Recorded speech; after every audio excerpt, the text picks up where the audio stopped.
povo meu, fala botafoguense, Vitor Cuesta, capitão, fazendo gol, botafoguense, tricolores. Curta e compartilha aqui que a gente vai estar conversando aqui sobre Botafogo 1, Fluminense 0.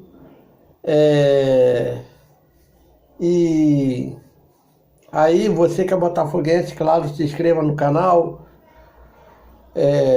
Nos siga no Instagram também, tem o Facebook, canal do Wesley de Souza. E você que é tricolor, a mesma coisa. Sei que você tricolor tá meio triste, mas eu tô triste entre aspas, porque eu pensei que poderia ter sido mais um jogão. Talvez o melhor jogo do ano. Pelo momento dos dois times, pelo momento dos dois técnicos há um ano de trabalho, pelo encaixe que os dois times têm muito bem encaixados. Só que aí, para minha surpresa, o Fluminense joga diferente. Joga, em vez de jogar com 3 atacantes, joga com praticamente 3 volantes. E o seu melhor jogador de velocidade corre de um lado para o outro. Fica na ponta direita um pouco, fica na ponta esquerda um pouco. A questão do John Arias, como que não faz falta, né? Que não faz muita falta. Hoje o Fluminense jogou com André, Lima, Pirani e Ganso. E o Arias e o Cano na frente, e a bola não chegou no Cano. Porque a bola que chegou, o Cano estava impedido. E o Lucas Perry fez uma defesaça. E aí parece que o time do Diniz não se encaixou. Teve muita posse de bola, mas foi aquela posse de bola que não teve chute a gol, não foi muito agressivo, não foi marcação, pressão. Não teve nada funcionando bem pro Fluminense. O Botafogo foi tentando, até sair o gol. E o Botafogo teve uma coisa diferente hoje. Diferente do Fluminense, claro. Ele manteve o padrão, o 4-3-3, diferente do Fluminense que veio para um 4-4-2, que quando você vê na transmissão do Sport TV, você pensa que vai ser um 4-5-1, com o Pirani, acho que de volante, o Lima na ponta esquerda e o Arias na direita, mas não foi isso. Foi bem mais um 4-4-2, ao qual o Ganso não tocou na bola. Diferente disso, o Botafogo vai para o 4-3-3. E aí, quando você tem um esquema onde todo mundo se conhece, pelo menos um ou dois vão jogar bola nesse esquema. O Eduardo e o Tiquinho não jogaram tão bem assim.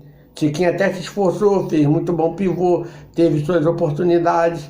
Só que assim como, por exemplo, o Ganso não jogou tão bem no Fluminense, o Eduardo se esforçou, mas não jogou tão bem assim pelo Botafogo a ponto de ser o as da armação, o craque da armação. Quem me joga bem hoje no Fluminense, no Botafogo, perdão, porque no Fluminense eu falei que para mim foi o Arias. Quem me joga muito bem no Botafogo hoje é o Júnior Santos. E aí eu vou falar. O Botafogo tem o costume de entrar com o quarteto, Eduardo, Júnior Santos, Vitor Sá e Tiquinho. E hoje entra o Luiz Henrique no lugar do Vitor Sá, aí já não sei se é a opção do Luiz Castro. A bola vai toda hora pro Júnior Santos. Quando a bola vai toda hora pro Júnior Santos, o Guga, que não é lateral esquerdo, e hoje o Fluminense estava sem o Marcelo Alexandre, mas esse Gabriel Pirani, eles têm que se desdobrar para marcar o Júnior Santos. E o Júnior Santos criando jogadas. E quem vem pelo meio? Gabriel Pires,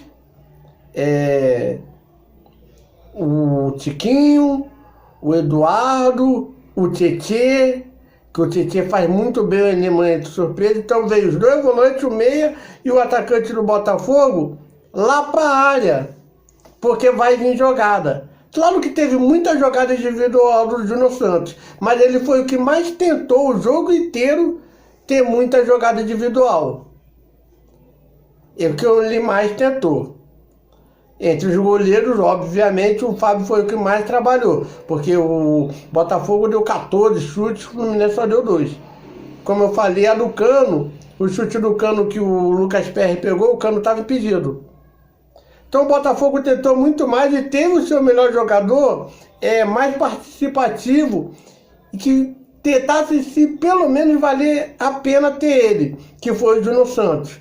Como eu falei, do lado do Fluminense, o Arias de um lado pro outro, de um lado pro outro. Não tinha metida do Ganso.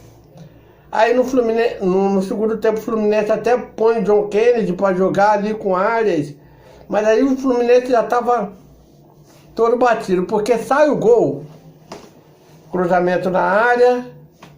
Não vou me lembrar quem escora pro Vitor Cuesta, não sei se é o Eduardo ou o Tiquinho, que escora pro Vitor Cuesta no chão fazer o gol. E quando eu vejo o lance, o juiz chamando vai, eu penso, pô, foi uma dividida com o Fábio, bateu na mão, ele pode dar uma falta no goleiro. Não, não dá falta no goleiro, sai o gol.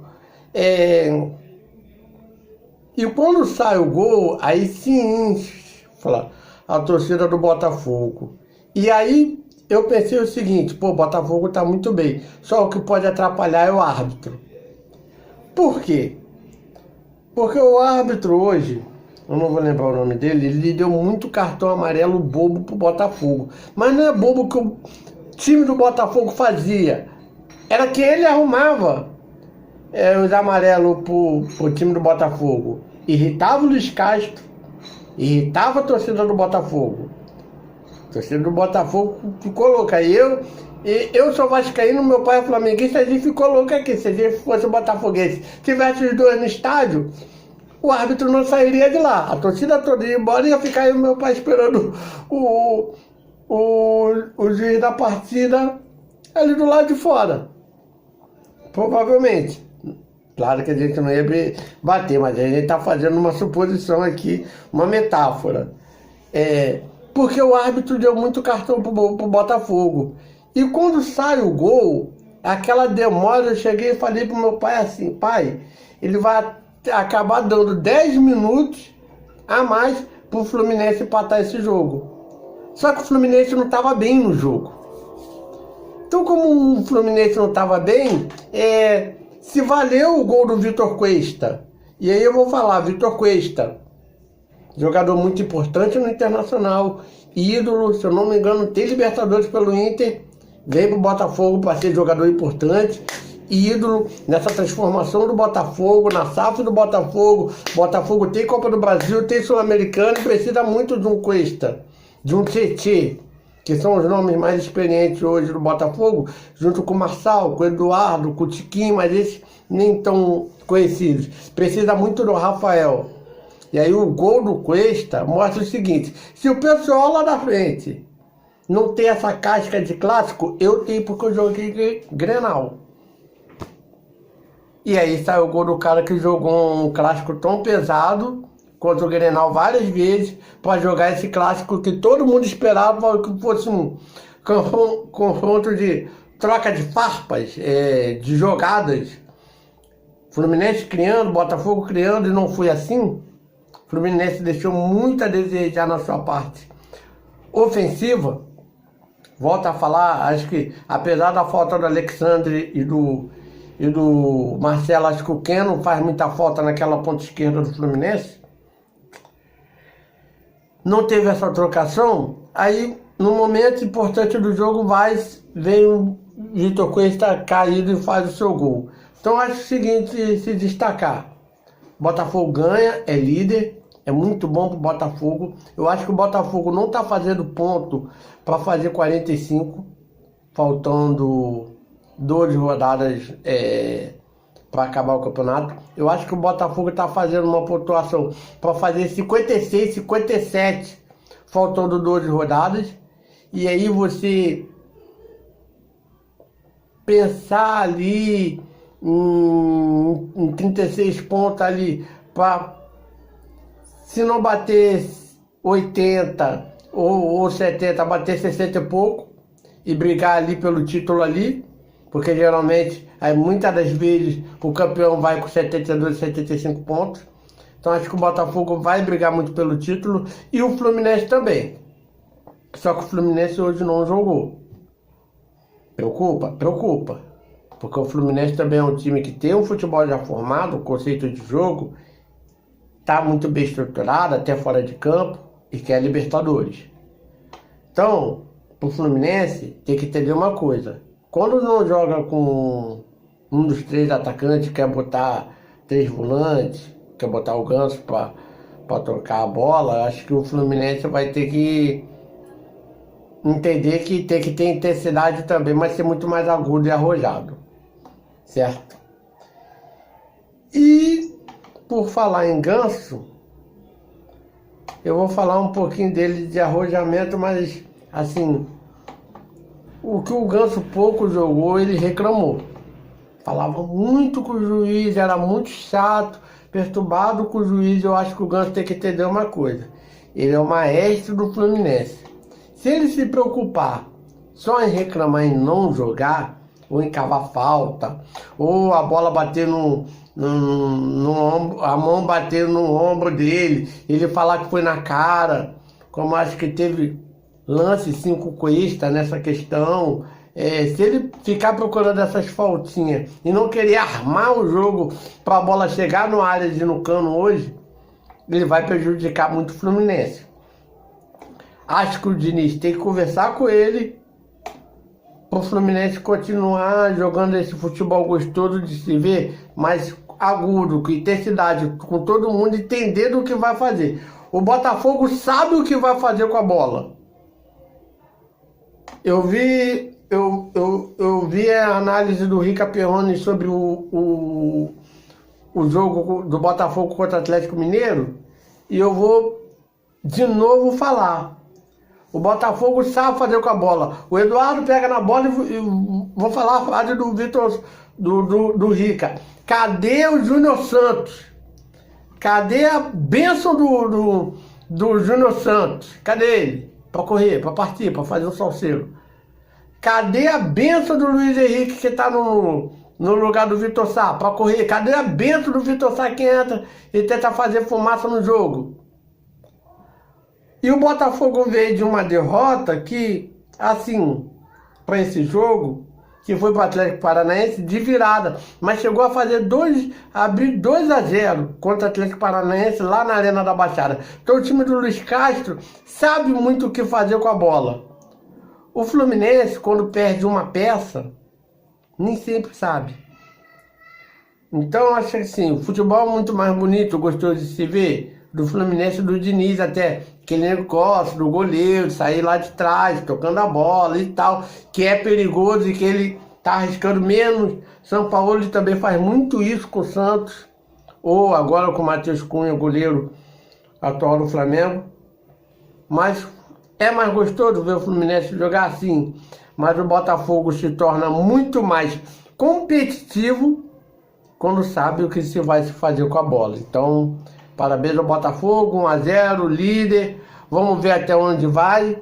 Volto a dizer e eu vou dizer o Fluminense também. Nenhum dos dois brigam para fazer 45 pontos, faltando 13 rodadas do campeonato, não. Eles brigam para fazer 56, 60, 65, faltando 13 rodadas, que eu acho que é meio difícil alguém, um quarto colocado, eu acho que o líder vai ter isso. Mas eles brigam para brigar ali pela vaga na Libertadores, quiçá título. Porque, volto a falar, apesar do Fluminense ter jogado muito mal hoje, são dois times muito estruturados, bem mais estruturados do que time mais rico e que poderia jogar o melhor futebol do Brasil, que é no Rio, que é do Rio, que é o Flamengo, e que impressiona mais do que o Palmeiras, os dois. Então os dois estão ali na prateleira de cima. Quem sabe no segundo turno, um futebol bem mais vistoso do Fluminense e animador dos dois lados, com muito mais tesão e emoção. Não é só o Fábio fazer defesas, mas o Lucas Perry também. E a gente tem um jogo no segundo turno com os dois times brigando por algo tão grande que esses dois times merecem.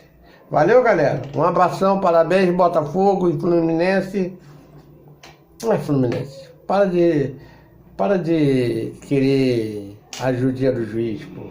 Pra você se ter uma ideia, deu tão ruim pro Fluminense que os caras botam o Felipe Melo vai e se machuca. Já pensou o Felipe Melo nesse jogo? A torcida do Botafogo reclamando de vários amarelos que o time do Botafogo estava tomando. Aí o Felipe Melo não tomou amarelo, então melhor pro Felipe Melo ter ficado de fora, né? Pelo amor de Deus. Parabéns, Botafogo, 1-0 e dorme na liderança do campeonato. Fui.